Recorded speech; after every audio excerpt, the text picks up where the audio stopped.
When I was growing up, my idea of adventure was to sail around the world. I can remember as an eighth grader discussing this with my best friend, John Smith.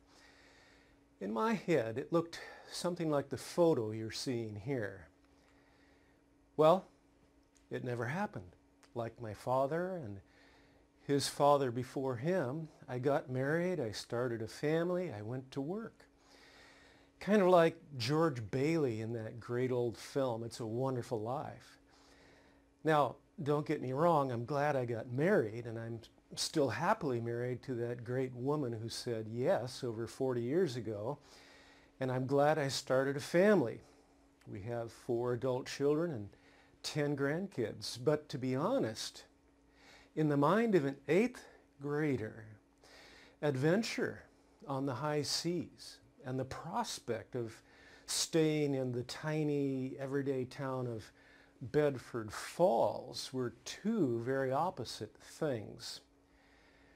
Although I didn't sail around the world, I have had some adventures over my life, and a lot of things have really scratched my itch for adventure. Now, it may sound unlikely to some of you, but being the principal of a Christian school actually did this for many years. And prior to that, being a music director at a church did it. And today, doing the work I do through our organization, Worldview Matters, really satisfies my sense of adventure. Of course, like everyone else, I have days I'd like to forget, and I do have regular chores to do that aren't fun.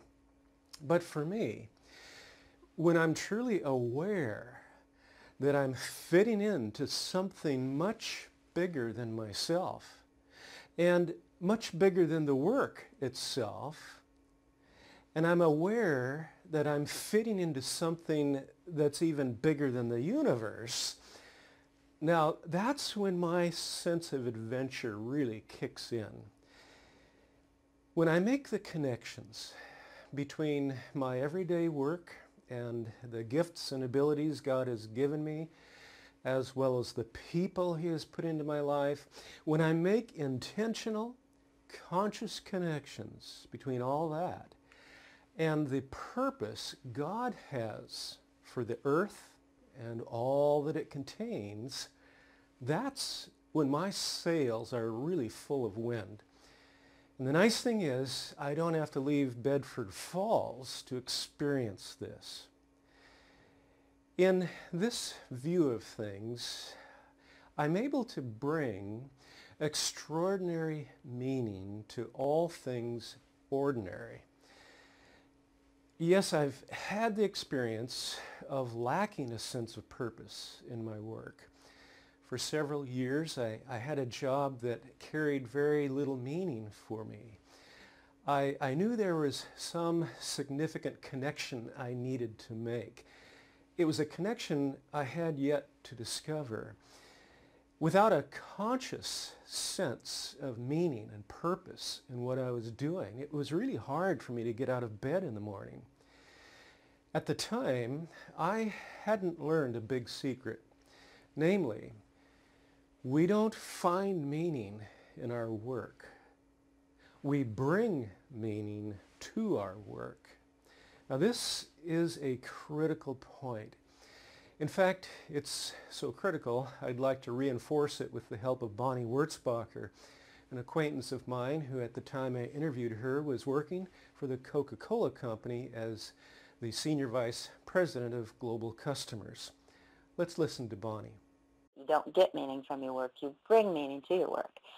And the best analogy I can make briefly, and I'm sure it's a story you've heard, is the whole story of about the three workers who were building a wall. And a man walked along and said to one of them, "What are you doing?" And the first worker said, "Well, I'm earning my daily bread." The second worker said, when asked the same question, "Well, I'm building a wall." Third worker, when he was asked, "What are you doing?" said, "I'm building a great cathedral." So for one, it was just a job. For another, it was just a wall.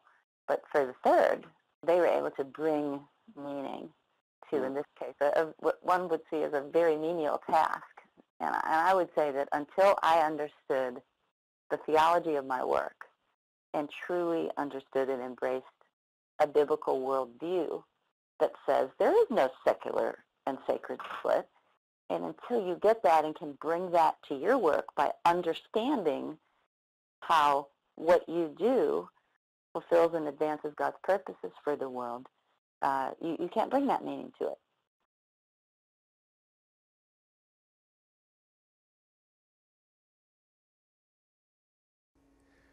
I can remember as a ninth grader wondering why in the world I was studying what I was studying. My desire to get out of Bedford Falls, so to speak, and take to the high seas was pretty strong. But like George Bailey, I couldn't leave. In my case, my parents wouldn't let me. I was the kind of student that didn't find meaning in academics. Now, some of my classmates apparently did. There were some that seemed to enjoy reading. They would actually pick up books and read when they didn't have to. And some people in the class seemed to enjoy learning for learning's sake. Not me. But just like an adult in a job situation that lacks meaning, I didn't realize there's a radical difference between finding meaning in one's schooling experience and bringing meaning to one's schooling experience. That's the basic challenge, whether we're students or teachers, whether we're in school or out of school, whether we're paid for our work like a teacher is, or we're not paid for our work like a student, or a parent who chooses to be a full-time homemaker. It's not about finding meaning someday or over there, or if this circumstance can change or that circumstance. The challenge we all have is to bring meaning to the present, regardless of the circumstances, to bring meaning to what we're doing right now. A teacher who can impart this ability to students is giving them a lifelong gift. And I believe teachers can plant the seeds for this at very early ages, even in preschool. To accomplish this, however, it requires an effort on the part of the teacher to help students not only know how to solve math problems or how to read or how to write, but to help them understand the why, and the why for right now. It's a curious aspect of contemporary education that the why doesn't often go beyond earning a paycheck someday or getting a good grade on a report card so you can advance to the next level. But it hasn't always been this way, as I'll share later. The upshot of this course is that as Christian educators, we are in a unique position to help students bring meaning to learning at any grade level, in any subject, by helping them to make intentional connections between what they are studying and the bigger picture behind it. That is, making a connection with the purpose and the meaning that's bigger than any subject. In fact, it's bigger than themselves. It's bigger than a good grade, and it's even bigger than happy parents.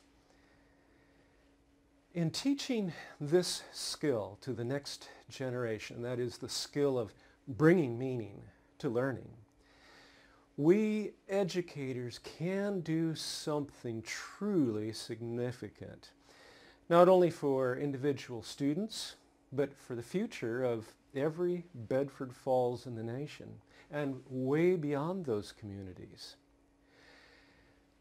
I believe the power of a truly Christian education lies in the ability to connect the dots.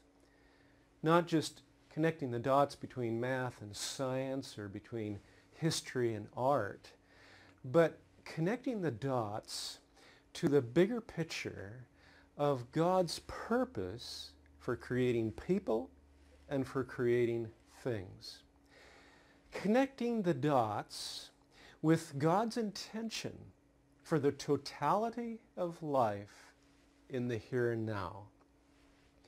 Connecting it with something very grand. And this is what I call a holistic approach to education. Now, I first came across the word holistic, spelled with a W, through the work of Darrell Miller, who wrote one of the books you'll be reading for this course called Life Work, a Biblical Theology for What You Do Every Day. The normal way of spelling holistic, of course, is without a W. In fact, the word spelled with a W doesn't appear in dictionaries, and it will most likely show up as a misspelled word in your computer spell check. But I really like the link between the word whole, spelled with a W, and the word holistic, because whole, W-H-O-L-E, has everything to do with increasing meaning in education by connecting it with a bigger picture. In fact, it has everything to do with increasing meaning in all of human endeavor, including the teacher's work. I'd like to start with the very idea of a whole picture of reality, or as some call it, a world view.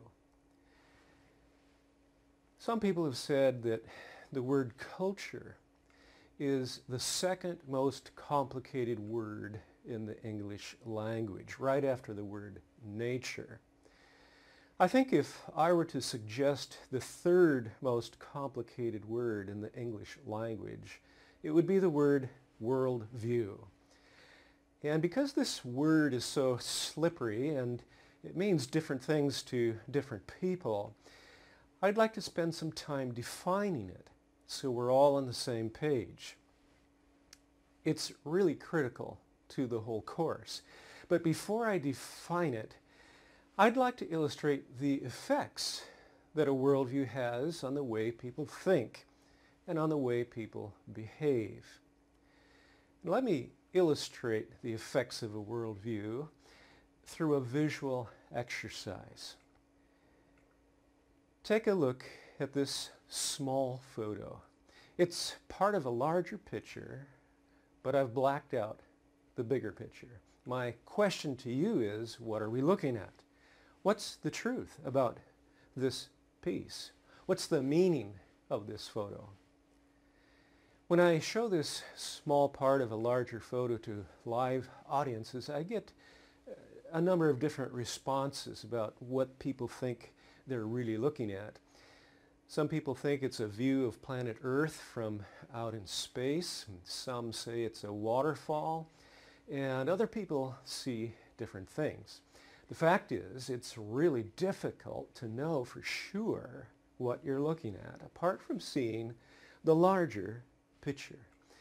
But once I show you the larger picture, the bigger frame of reference, you'll immediately recognize what you're looking at.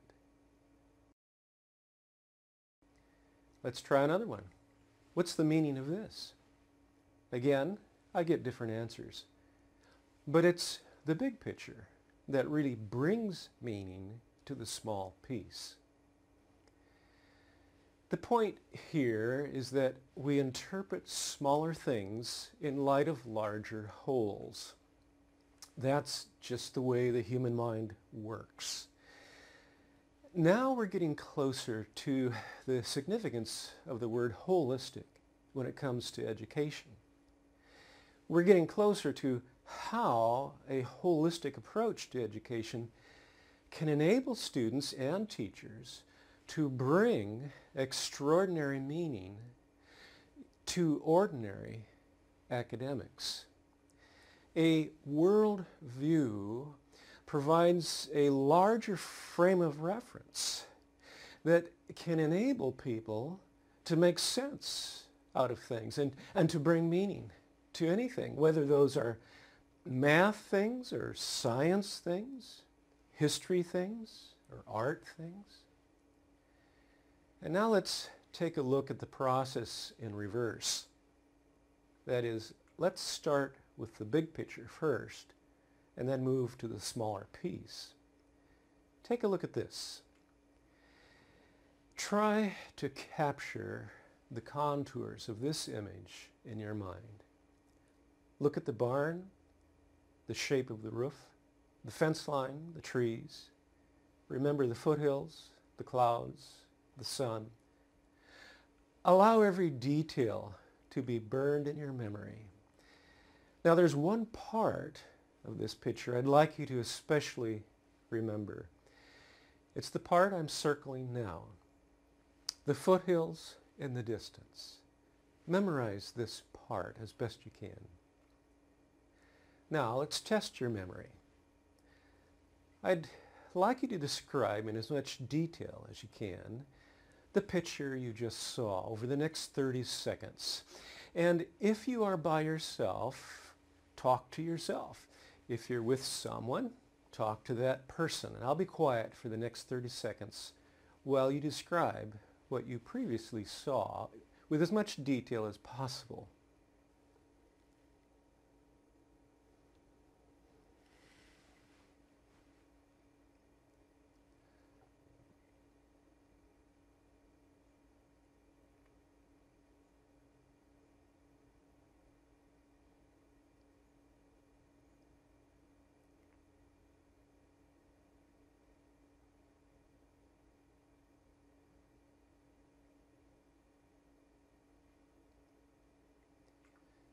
Okay, I'm sure you were successful in capturing some of the image of the farm at sunset. Now, if I show you a small piece, I think you'll have an understanding of its meaning. But if you had no larger frame of reference in the back of your head, it would be nearly impossible to tell for sure what the meaning of this piece really is. By having a larger frame of reference in your mind, you are able to bring meaning to this small piece. What are we looking at? What's the meaning of this little yellow box? I'm sure most of you have already brought meaning to this little yellow square, and you know that it's a what? A banana? What gives here? Well, what gives here is I intentionally misled you. I did that by planting a big picture in your mind that was in fact not the real big picture from which I took the small yellow piece. Yes, I deceived you. I'm sorry about that. And it's the only deception I'll do in this entire course. But in order to mislead you, I had to create a counterfeit big picture. A counterfeit that was as close as possible to the true picture. So I looked for a photo that might do the trick. I couldn't find a photo that was a perfect match, so I had to doctor up the farm photo a bit. I gave the entire photo a yellow banana-colored tint, and then I had to create a little addition to the farm photo to blend the small banana piece perfectly with the foothill and the sky behind it. I did this by digitally creating some clouds to match the banana piece. But if you look closely, you can see how my added clouds are quite different from the real clouds in the upper right-hand part of the photo. Now let me draw some parallels between what you've just experienced and the world of education and worldviews in general. First of all, recognize that everyone has a worldview. Everyone has a bigger picture of what's really real. Whether a person's worldview is accurate or whether it's representative of true reality, well, that's another question. But everyone has a mental concept of what's really real, even if a person thinks Santa Claus is real. A worldview is a person's concept of ultimate reality, even if that reality is false. Now, most people don't think much about their ultimate concept of reality because it's something we just take for granted. A person's worldview, their bigger picture of what's ultimately real, runs continuously in the background of our mind, mostly at the subconscious level. The word worldview was first coined by the German philosopher Immanuel Kant in the 18th century. The word he coined in German was Weltanschauung. As the Germans often do, Kant combined two German words into one. Welt, which means world, and Anschauung, which can be translated into English as conception or idea or opinion or view. Because a person's Weltanschauung or world conception or world idea or world view makes up his or her understanding of what's ultimately real, it serves as a kind of internal GPS by which and through which we make sense of everything that's seen and felt and heard. And we not only make sense of the world, but we lean on our worldview to make important decisions. Well, as you can imagine, worldviews vary dramatically, and some concepts of reality can be incompatible with other concepts of reality. Christianity, for example, is a worldview, but so is Hinduism, and so is Buddhism, and so is atheism. Other worldviews include Islam, Judaism, and Marxism, to name some of the more common views of what's really real. Now, two people, both looking at the same small piece of reality, can and do interpret those pieces in different ways, depending on their assumptions about the big picture surrounding those pieces. It gets very practical. For example, do all people view peanuts in the same way? Or, to put it in another way, do peanuts have the same meaning for all people? Well, the fact is, people view peanuts in very different ways, depending on their worldview. Let me illustrate this through a man who spent his entire professional life working with peanuts. Dr. George Washington Carver. Here's a short video clip I think you'll find very interesting.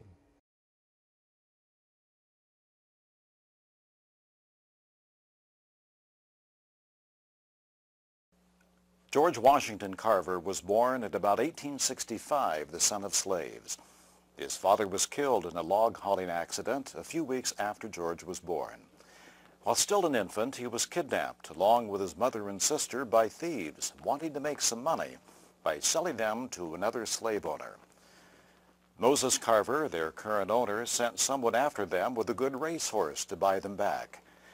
The kidnappers took the horse and left George lying on the ground, sick with whooping cough.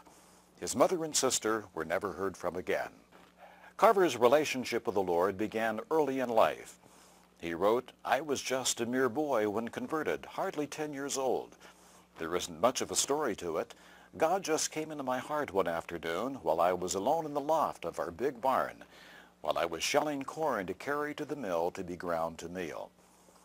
Carver had a passion for learning. That passion led him to earn a degree in agriculture from Iowa State College as the first African-American student there. In Carver's day, the South was a one-crop economy, cotton. It was the only crop banks would lend money to farmers for planting. But the soil became depleted through repeated planting of cotton year after year. Carver knew that if the farmers planted legumes, like peanuts and sweet potatoes, it would revive the soil. But the only problem was, in those days, there was no market for peanuts and sweet potatoes. So Carver set out to create a market and invented 300 uses of the peanut and 118 uses of the sweet potato in his lab at Alabama's Tuskegee Institute. Booker T. Washington was the head of Tuskegee at the time. He invited Carver to come to his school when Carver was 31 years old. In his invitation, Washington wrote, "Our students are poor, often starving. We teach them to read and write, but words cannot fill stomachs. They need to learn how to plant and harvest crops. I cannot offer you money, position, or fame. These things I now ask you to give up. I offer you in their place work, hard work, the challenge of bringing people from degradation, poverty, and waste to full manhood." Carver's response was, "I shall be glad to cooperate with you in doing all that I can through Christ who strengtheneth me to better the condition of our people." And Carver did just that. He said, "I took just a handful of peanuts and looked at them. 'Great Creator,' I said, 'why did you make the peanut? Why?' God answered his prayer. He said, 'The great Creator taught me to take the peanut apart and put it together again. And out of the process have come forth all these products.'" He called his lab God's Little Workshop. Included among the many products from the peanut, the sweet potato, and soybean are instant coffee, chili sauce, mayonnaise, molasses, meat tenderizer, shaving cream, wood stain, printer's ink, adhesives, axle grease, bleach, linoleum, and fuel briquettes. Carver gave God the credit. He said, "No books ever go into my laboratory. I never have to grope for methods. The method is revealed the moment I am inspired to create something new. Without God to draw aside the curtain, I would be helpless." Dr. Carver locked the door to his lab when he was creating things. He said, "Only alone can I draw close enough to God to discover his secrets."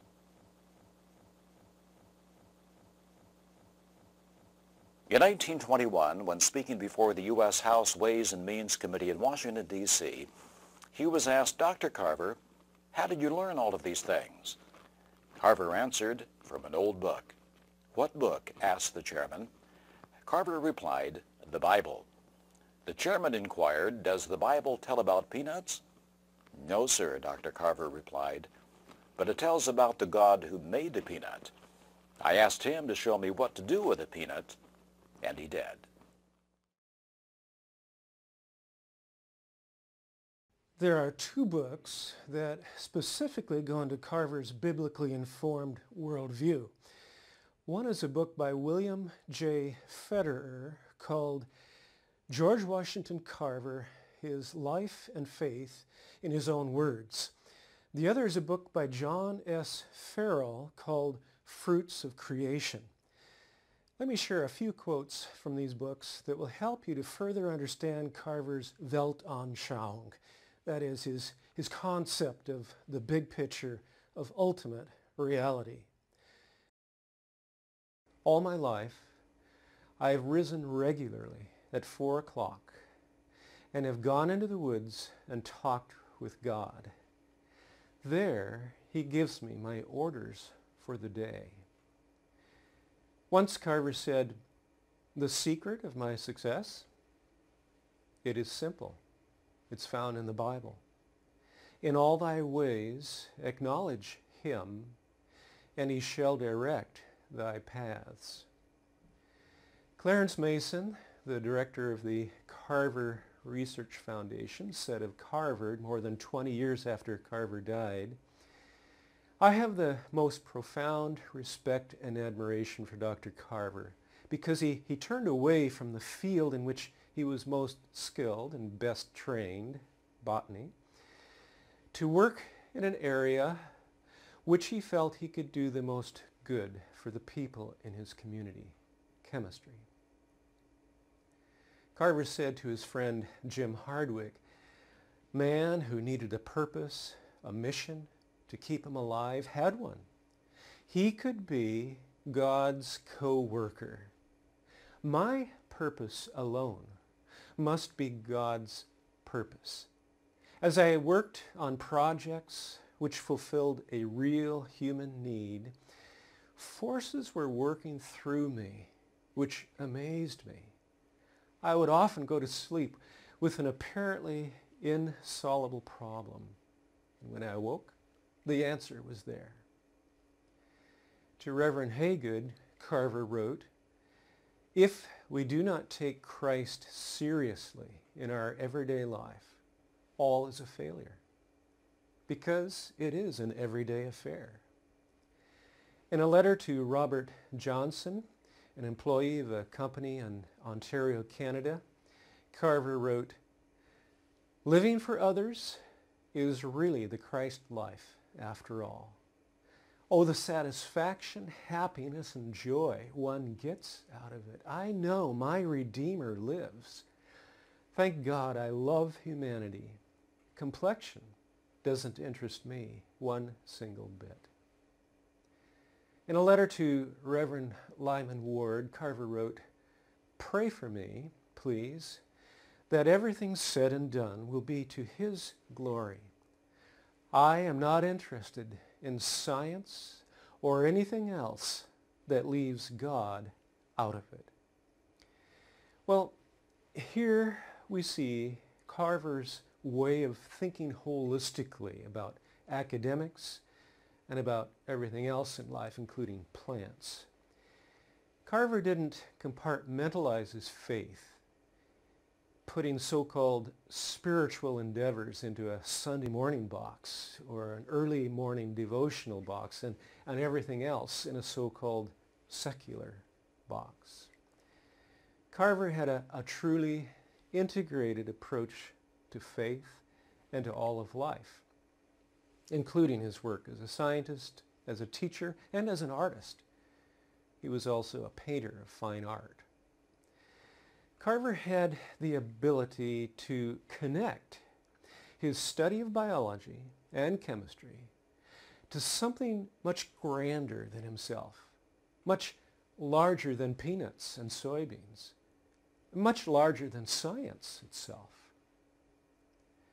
Now, if we were to put the subject of plants in the center of Carver's big picture of reality, his worldview, and we were to identify some of the specific connections that Carver made between his biblical worldview presuppositions and plants, we would come up with something like this.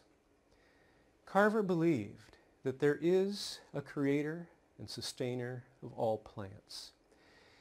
He believed that this creator is a personal being who can be known and communicated with by humans. He also believed this creator could give him understanding and wisdom with regard to the use of plants. Carver believed this to be true based on his knowledge of the Bible, which he studied a lot. In fact, on Sunday evenings, Carver held a regular Bible study for students at Tuskegee. And he kept this Bible study going after he retired. Carver's worldview also included the presupposition that plants were created with a purpose in mind. They were made by God for the good of humanity. And Carver's worldview also included the presupposition that after plants were created, humans were commissioned to rule over them as co-workers with God. This is an idea with enormous ramifications, not only for Carver, but for whole nations. This idea has had a great deal to do with the shaping of Western history, especially from the time of the Reformation up to the 20th century. This idea is so big that we're going to spend some time drilling down into it later on. It has huge ramifications for education and for bringing meaning to all kinds of learning. Carver's worldview also included the idea that humans have a responsibility to rule over God's creation in ways that are resourceful and beneficial without waste or abuse. Carver was a real stickler about this. Most certainly, Carver's worldview included the idea that living for others by benefiting them through the creative and responsible governance of plants is a big part of what the Christ life, as he called it, is all about. For Carver, plant governance was a way to express his love for God and his love for people. Serving God and serving people was the real driver behind Carver's life and his work. We'll come back to this idea later, but for now, I'd like to plant the idea that if we think of a worldview as a kind of viewfinder through which we view people and things, we can think of this viewfinder as having 5 basic components that mold any concept of reality. There's the component of God, the component of creation, the component of humanity, the component of moral order, and the component of purpose.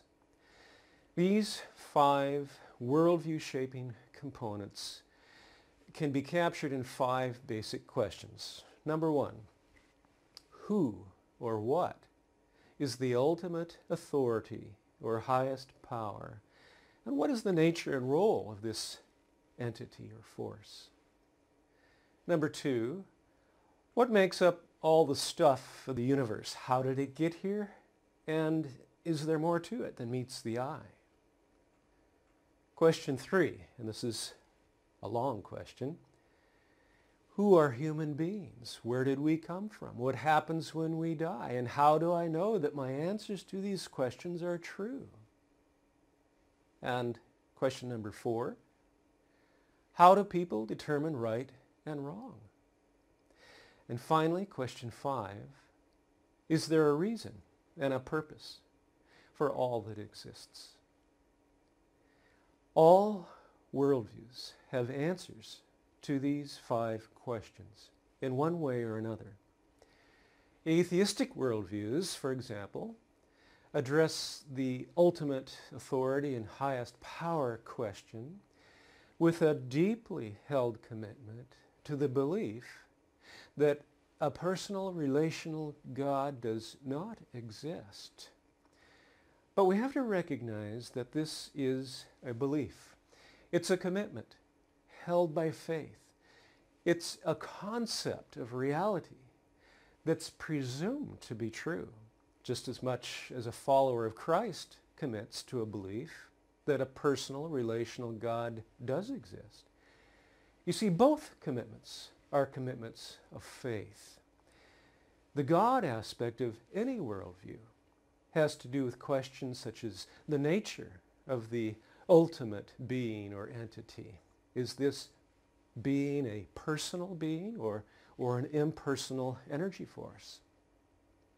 The God component has to do with the role and function of that power or entity and whether human beings can know that entity or not, and whether we are accountable to that authority. If a person's big picture of reality tells him or her that there is no God to whom he or she is accountable, that can have a profound effect on a person's values and behavior. Well, secondly, all worldviews have beliefs or assumptions about creation. Now, because I'm a Christian, I use the word creation rather than the word nature. That's because I assume there is a creator behind it all. But whether you call it creation or nature, all worldviews have ideas about what is really real with respect to our own reality and our environment, the trees, the oxygen we breathe, the birds we hear. Did it all create itself and come about by chance? Or did a designer cause it? Are spiritual things really real, things that I cannot see or touch? Is the material world governed by a personal, rational God? Or does nature, with a capital N, function all on its own? Does it self-perpetuate? Some worldviews say that all that is really real is matter. And there's nothing to the idea of a spiritual realm at all. Not only is there no personal, relational God, but no angels, no spirits, and certainly no life after death. Matter in this kind of worldview is everything. This would be a materialistic worldview. And in such a worldview, the so-called soul of the human being is reduced to a chemical reaction in the brain. Other worldviews assume that the only thing that's ultimately real is spiritual, and that the material world is an illusion. However, some worldviews, like Christianity, maintain that both spirit and matter are equally real. Both are the result of a creator's act, and this is the view that Carver held. All worldviews also have beliefs or assumptions about humanity. Now, this aspect of a worldview has to do with questions like, were we once apes or fish? And on what basis can we say that humans have more value than a rock or a whale? Are humans inherently good or inherently flawed? Do humans have an internal problem with corruption that can only be addressed from the inside out? Or are humans born as blank slates that only become corrupt through outside influences? Well, the view that you take on that issue will have a lot to do with your approach to solving social problems. Some worldviews hold to the idea that humans are the result of a great deal of time plus impersonal matter plus chance. Now, if you start with this premise, you will likely hold to certain views on abortion and embryonic stem cell research that conflict with those who hold to the idea that humans are specially created in the likeness and image of a transcendent creator, and thus they have innate value and intrinsic worth regardless of their physical stage of development. Now, a person who holds to that concept of reality will presume that human uniqueness is fully present in the embryo from the moment of conception, and therefore they believe that to willfully cut off the development of that embryo from developing into a mature human being would be a serious moral violation. Well, this leads to the next aspect of any worldview: moral order. Who does make the rules? Is morality a human invention or a human convention? Or is it something prescribed for us by personal, rational creator God. For Carver, moral order was prescribed for us by the God of the Bible. And his worldview held that the Bible communicated what is morally right and wrong and what is moral good and evil. In the absence of transcendent moral order, some worldviews leave the matter of moral order up to human beings alone to decide for themselves, as in the worldview of 20th century humanism. Other worldviews, such as the animistic worldviews, put the matter of morality in the hands of nature, capital N, and this elevates nature to a level that really corresponds to a deity of sorts. Well, the fifth and final aspect that shapes all worldviews is the aspect of purpose. Like the other four components, this one has huge ramifications for education, which we'll talk about later.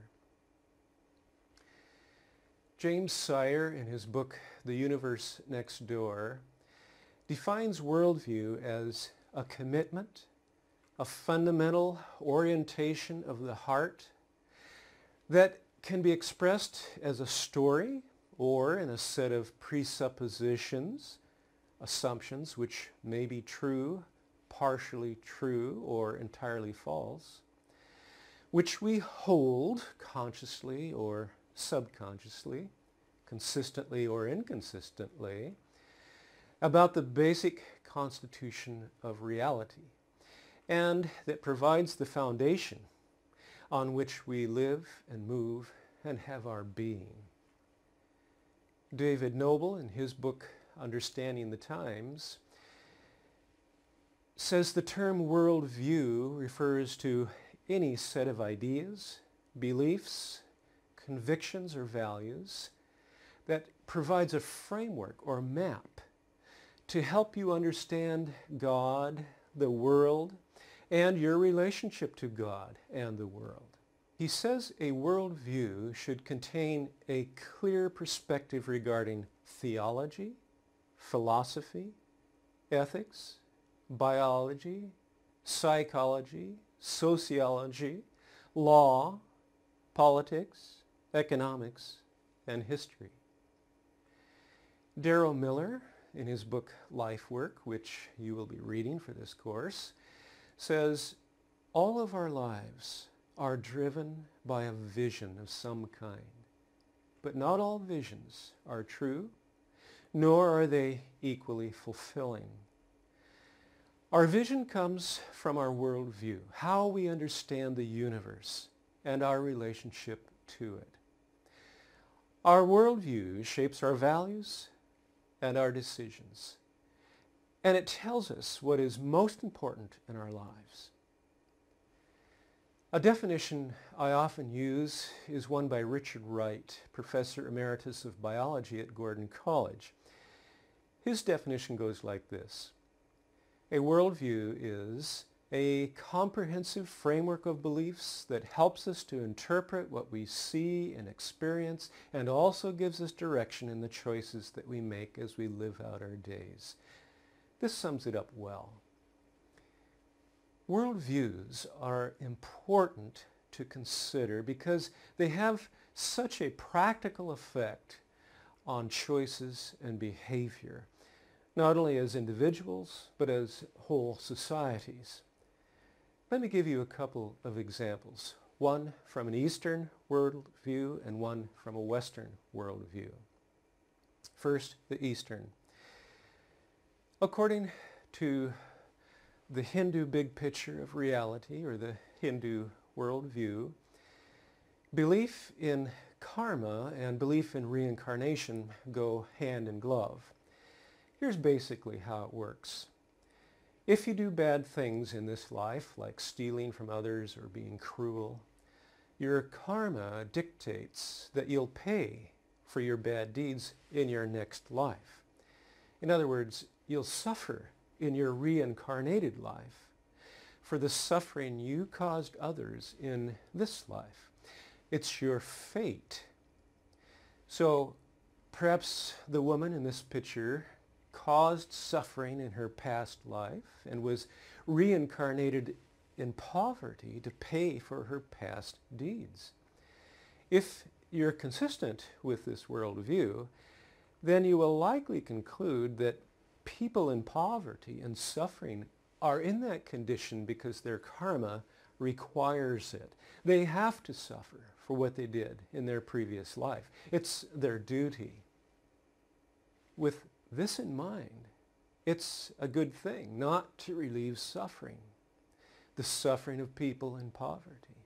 After all, they're in that condition for a reason. In fact, relieving their condition would do them great disservice, because in their next life, they would have to return to a condition of poverty and pain again, because you messed with their karma. Now, let me give you another example from a Western worldview, specifically 20th century humanism. Now, you could call it American humanism, unfortunately, because it was first articulated in writing by the American Humanist Association in 1933 in the first Humanist Manifesto. There was a second Humanist Manifesto issued in 1973 and a third around the year 2000. It is a well-defined atheistic worldview.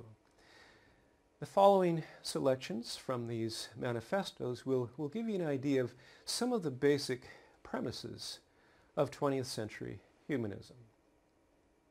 First, humanists regard the universe as self-existing and not created. That's affirmation 1 from the Humanist Manifesto 1. Humanism believes that man is a part of nature and that he emerged as the result of a continuous process. That's affirmation 2 from Humanist Manifesto 1. We believe that traditional religions that place revelation, God, ritual, or creed above human needs and experience do a disservice. We find insufficient evidence for the belief in the existence of a supernatural. As non-theists, we begin with humans, not God, nature, not deity. We can discover no divine purpose or providence for the human species. Humans are responsible for what they are or will become. No deity will save us. We must save ourselves. That's principle 1 from Humanist Manifesto 2. Promises of immortal salvation or fear of eternal damnation are both illusory and harmful. There is no credible evidence that life survives the death of the body. That's principle 2 from Humanist Manifesto 2. We affirm that moral values derive their source from human experience. Ethics is autonomous and situational, needing no theological or ideological sanction. Ethics stems from human need and interest. To deny this distorts the whole basis of life. Human life has meaning because we create and develop our futures. That's principle 3 from Humanist Manifesto 3. Reason and intelligence are the most effective instruments that humankind possesses. There is no substitute. Neither faith nor passion suffices in itself. The controlled use of scientific methods which have transformed the natural and social sciences since the Renaissance must be extended further in the solution of human problems. That's principle 4 from Humanist Manifesto 2. Well, the question then is, how would a a person with this worldview, this bigger picture of what's really real, how would that person interpret the issues of our day?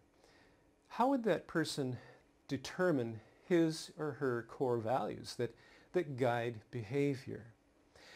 How does this larger frame of reference affect the way a humanist views the issue of cloning or stem cell research or abortion or marriage or divorce or so-called same-sex marriage or even the very concept of the family or money matters, how it's earned, why it's earned, and what's done with it after it's earned, or education, its purpose or meaning?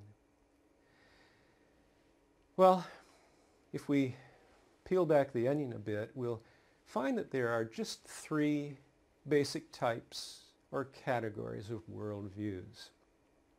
First, there's the theistic type of worldview. That kind of worldview sees the material things and the spiritual things as both being equally real, equally sustained by the same creator who made them both. And this creator is distinct from those things, being greater than them or transcending those things. Well, among the theistic worldviews are Judaism, Christianity, and Islam. Now, these three theistic worldviews have huge differences between them, but they have a similarity in that they each see material things and spiritual things as real aspects of a creator's work. Secondly, there's the atheistic type of worldview that sees material things or physical things as all that exists. And this type of worldview, the atheistic type, maintains that spiritual things do not exist. In other words, there's no supernatural, there's no transcendent creator above it all, and physical matter is everything. Sometimes the atheistic type of worldview is described as materialistic or naturalistic, or sometimes it's called secularistic. And among the atheistic worldviews are, as I mentioned, 20th century humanism, and then there's the Marxist-Leninism worldview, which was developed a bit earlier. And then there's scientific naturalism that goes all the way back to 600 BC in ancient Greece. These worldviews all share in the commonly held belief that the supernatural is a fairy tale. Now, thirdly, there's what I call the pan-polytheistic worldview type. This has also been called the animistic worldview type, and some refer to it as the transcendentalist type of worldview. This worldview type sees all reality as ultimately spiritual, and the material world, as I said before, is an illusion. Or it's something to detach oneself from or to transcend. Generally, in this view of things, the physical material world is devalued or even denied. So there are three basic ways to see reality, whether it's plants or automobiles or embryos or anything else. Now, to get back to the question, do all people view peanuts alike? The answer is an emphatic no. Carver saw plants much differently than Karl Marx or an animist. How do animists view plants differently than atheists? Well, one way to answer this is to observe how some animists view trees. In fact, let's observe how some American animists view trees. Now, I won't say that what you're about to see is representative of all animistic views, but it is representative of some forms of animism. Now, as you watch this short clip, I'd like you to analyze this by considering what assumptions or beliefs may be behind the statements you hear. behind the behavior you see from the people in the clip. I want you to think about the possible big picture beliefs they may have, particularly as they relate to the 5 worldview components that I've talked about: God, creation, humanity, moral order, and purpose. And I'd especially like you to consider what aspects of their worldview may be in harmony with a biblical worldview, and what aspects may be in conflict with a biblical worldview. And this brings us to an important point. In most worldviews that conflict with a biblical worldview, there are usually some elements that are in harmony with the biblical view. It's common to have mixtures of biblically congruous and biblically incongruous ideas. Let's watch the video. I want to mourn the loss of all the old growth trees I've seen, and tell them that we love them and that we don't want them to die, that there are some people here who do care. So I want you to know that, trees. Bring me to this cathedral. Bring me to this rock that has the most incredible life. I've looked at clear cuts and burnt forest, and I've felt outraged, but I didn't scream and I didn't cry. And I need to.